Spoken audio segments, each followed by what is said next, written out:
ഇന്നത്തെ നമ്മുടെ റെസിപ്പി ബ്രേക്ക്ഫാസ്റ്റിൻ്റെ അല്ലെങ്കിൽ ഡിന്നർ സമയത്തൊക്കെ വളരെ സിമ്പിളായിട്ട് പെട്ടെന്ന് ഉണ്ടാക്കാൻ പറ്റുന്ന നല്ല ടേസ്റ്റി ആയിട്ടുള്ളൊരു ദോശ റെസിപ്പിയാണ്.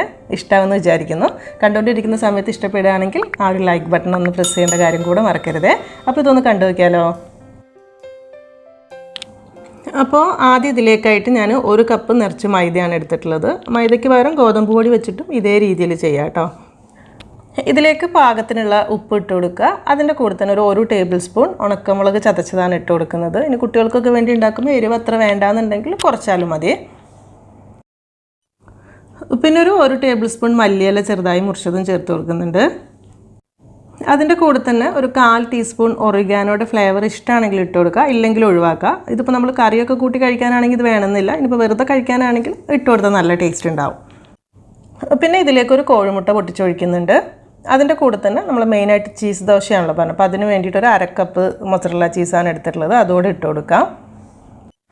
എന്നിട്ട് ഞാൻ ഇതിലേക്ക് 1 കപ്പ് പാലാണ് കേട്ടോ ഒഴിച്ചു കൊടുക്കുന്നത്. അപ്പോൾ പാല് എടുക്കാൻ കയ്യിലില്ല എന്നുണ്ടെങ്കിൽ വെള്ളം ചേർത്തിട്ട് ഉണ്ടാക്കാം. പാലാകുമ്പോൾ കുറച്ചുകൂടി സോഫ്റ്റും ടേസ്റ്റൊക്കെ ആയിട്ടുള്ളൊരു ദോശ കിട്ടും. അത്രയേ ഉള്ളൂ. നോക്കിയിട്ട് ഒഴിച്ചു കൊടുക്കാം.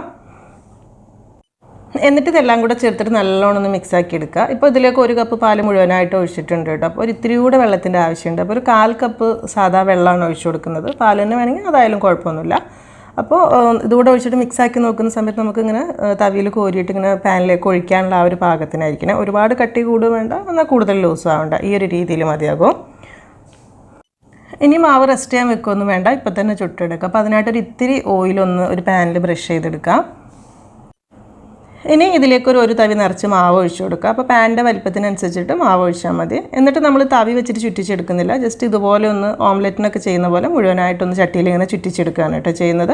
അപ്പം ഈ ഒരു കട്ടി മതിയാവും നമ്മളെ മാവിന് കറക്റ്റാണ്.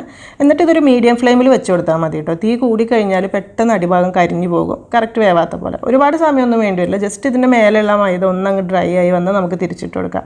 പെട്ടെന്ന് തന്നെ റെഡിയായി കിട്ടിക്കോളും. അത്യാവശ്യം ഒന്ന് ഇതുപോലെ ആയി വരുമ്പോൾ തിരിച്ചിട്ട് കൊടുക്കുക.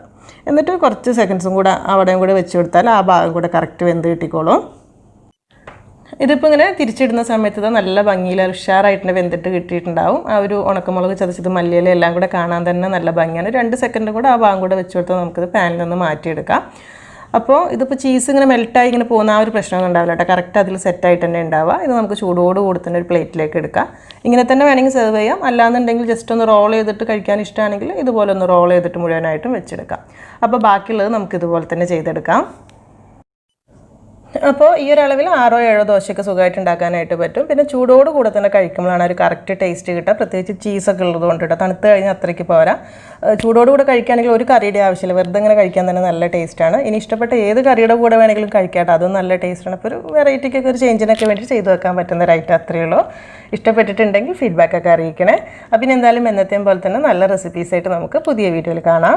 താങ്ക്